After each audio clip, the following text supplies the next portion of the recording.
This video is about life further out in the cosmos, beyond our solar system. Simple microbial life is virtually certain to exist pretty much everywhere it can. Meaningful though that is, it's the possibility of complex life that really interests us. However, it's premature to talk about that because there's so little to say. The only things we really know are that it'll be rare and unlike us. This video will also evaluate our chances of finding it, communicating with it, and traveling to meet it.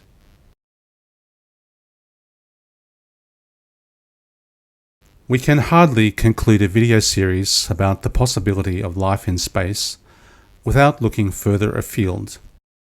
Is there life beyond our solar system? We have already seen that life emerges everywhere it physically can, and that such places are common.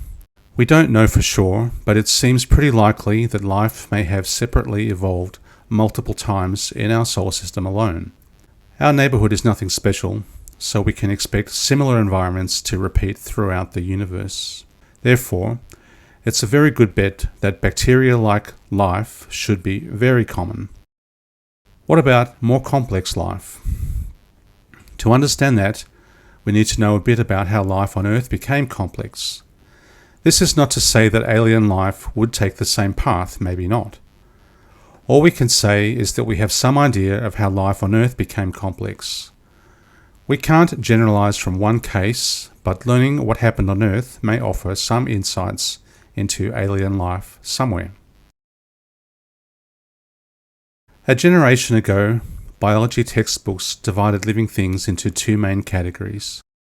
Bacteria, which are extremely simple single-celled organisms known as prokaryotes, and everything else called eukaryotes. Comparing both through a microscope, we can see an enormous difference. Bacteria are tiny and uncomplicated. Internal features are almost invisible with a light microscope. Viewed that way, bacteria look like bags of liquid shaped like medicine capsules. Electron microscopes give a much clearer picture, but still show nothing very much. There's a lot of chemistry going on inside bacterial cells, but few structures to note. Eukaryotic cells are totally different and very complicated.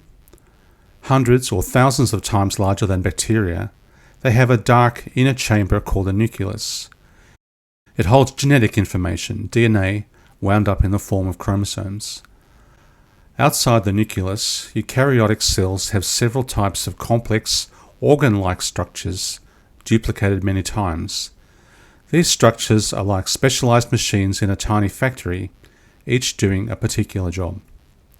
Some types of eukaryotic cell also have the ability to join up with others of the same type.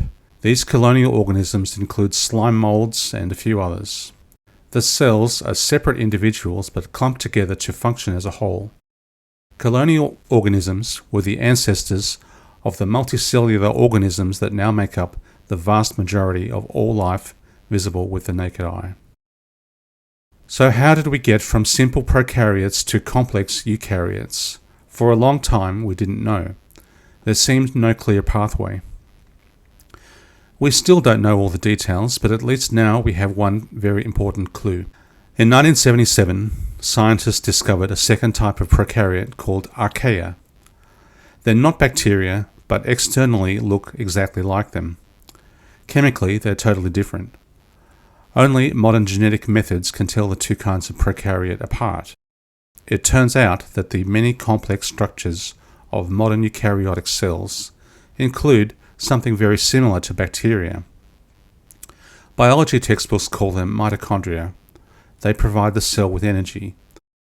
Regardless of what they do, they are basically bacteria that somehow got inside archaea cells without being consumed. They continued living and reproducing inside the archaea cells. They still even have their own DNA separate from the cells. This combination of the two kinds of prokaryote was effectively the birth of eukaryotic cells. The combination also offered survival advantages, especially the ability to use the growing amounts of atmospheric oxygen for increased energy production. That allowed the cells to become larger, more active, and more complex. We have no idea why this merger took place. Some think it was a freak random event. Random or not, without this merger, life probably would have remained at the simple bacterial level of complexity forever. The merger was the first step towards all subsequent biological complexity. Another way to look at it is that maybe the merger wasn't so freakish, since it seems to have happened twice. Once proto-eukaryotic cells had formed, a second type of bacteria got inside them too. This type of bacteria is green and uses light energy to make sugars from carbon dioxide and water.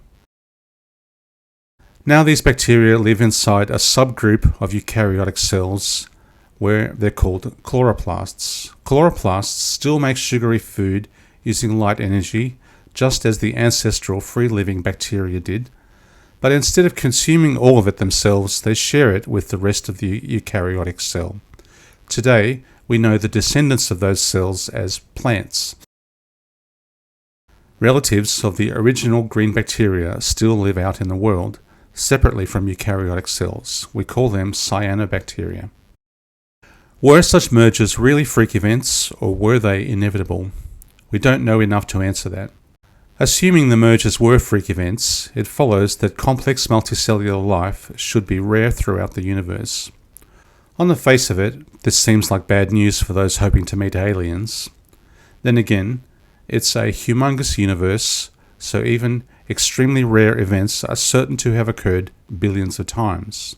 If the mergers were not freak events, then our odds of finding other complex life improve dramatically. However, we can't yet say by how much. Either way, complex life isn't the same as intelligent life, and that's also a long way from high technology civilizations.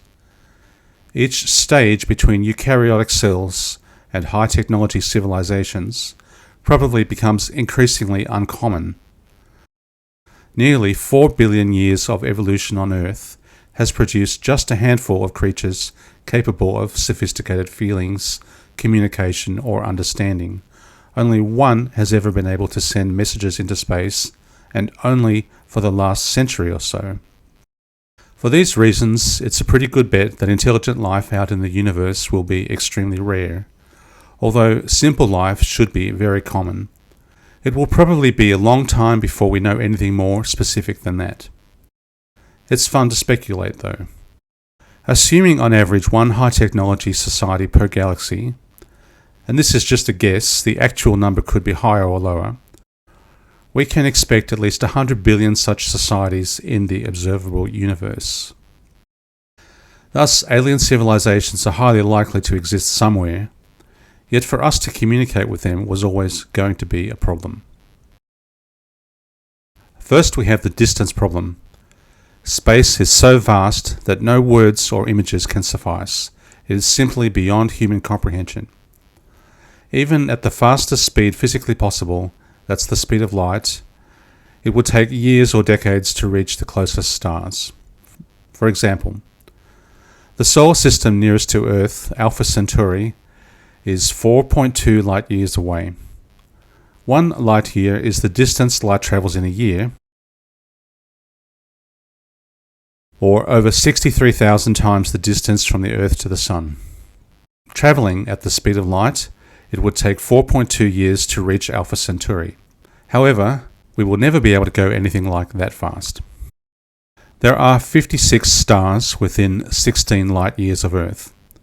Even with the nifty new engine technologies in development, capable, in theory, of reaching 10% of the speed of light, it would still take between 42 and 160 years to reach those neighbouring stars.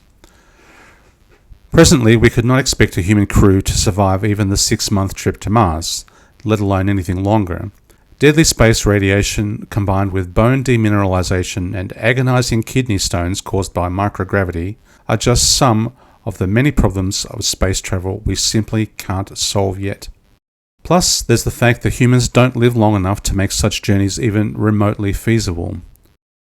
Such journeys are totally within the realm of science fiction, since they would have to involve suspended animation or generational ships. It'll be centuries before we could even look seriously at this. Plus, there's the contamination problem mentioned in the previous episode. Science fiction always evades this unglamorous but critical issue.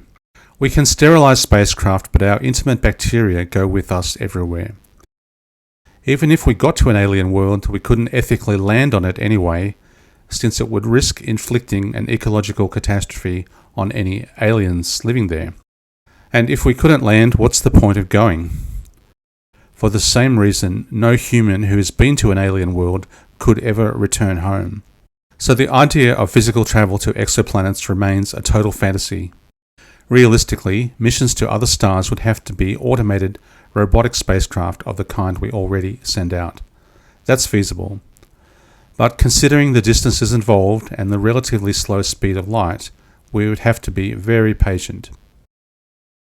That's not to say we couldn't still communicate with aliens. We could, in theory, receive their radio transmissions and they could receive ours. It would be a slow correspondence, but possible.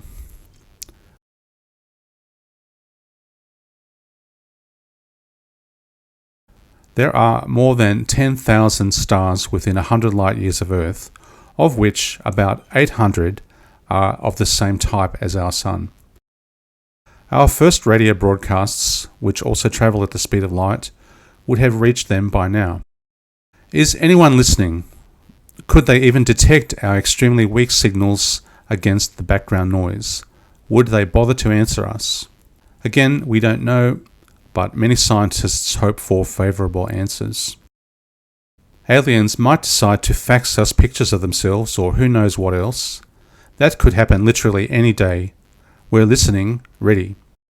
We'd better hope the aliens do, because that's the only way we could learn anything about them in our lifetimes. What they might look like is anyone's guess, yet at least we can definitely rule out humanoids. Since life has no creator, it also has no plan. Our planet produced humans only through a very long series of random events, including some extreme environmental changes. Some of these were connected to astronomical influences. If any of those events had gone differently, life would have unfolded in some other way, and we would not be here. Nothing about what happened was inevitable. The process of planet building and life's evolution are chaotic, meaning unpredictable and unrepeatable. If we replayed life on Earth or the formation of the solar system, it would play out differently and yield a different outcome. The odds of all the freak circumstances that led to human evolution on Earth repeating on some other world are virtually nil. The main thing we should expect from alien life is that it will be even more alien than we can imagine. Space exploration is difficult. Although we can only look in our own backyard for now, there's nowhere else we could start. While we are unlikely to find alien life that we could talk to close to home, the process of learning all we can is still very meaningful. The study of space helps us better understand our own world and how it got to be the way it is. Life is fragile. Knowing this might help motivate us to appreciate it more and take better care of it. If you'd like to revisit the earlier videos in this series, you can start with the playlist in this box.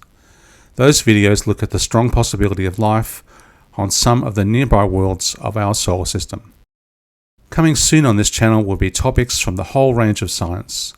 Thanks for watching.